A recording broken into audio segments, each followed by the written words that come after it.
झाली की माणूस ध्येयापासून लांब जातो.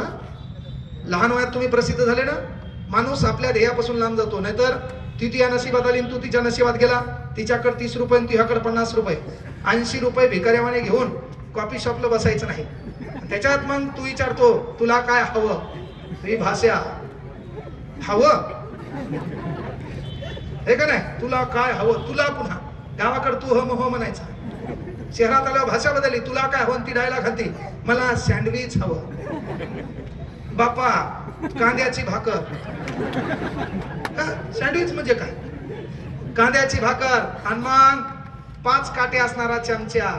बापरे, तिची खाण्याची पद्धत. तू गावाकडली येत आई, मेकअप न चेहरा बदलतो, केसाला स्ट्रेटिंग केल्यानं बदलते, मात्र कर्तृत्व हे कर्तृत्वानच बदलता येते. ही गोष्ट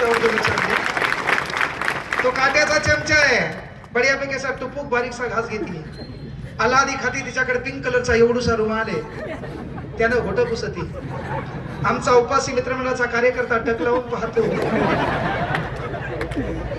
ताई, आपल्या नशिबात त्या सँडविचचं स्वप्न बिनाकामी लंगासी अंगलट आणू द्यायचं नाही, कारण गावाकडे मी तुला पाहिलंय, तू भिंतीकडे तोंड करून परातीत काला करून खाणार.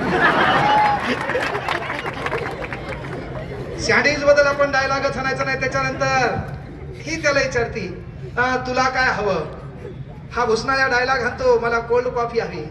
गावाकडे परातीनं काळा चहा पिणारा तो. भंगार डायलॉग नशिबात येऊ द्यायचे नाही, भंगार गोष्टी विनाकामी करायच्या नाही.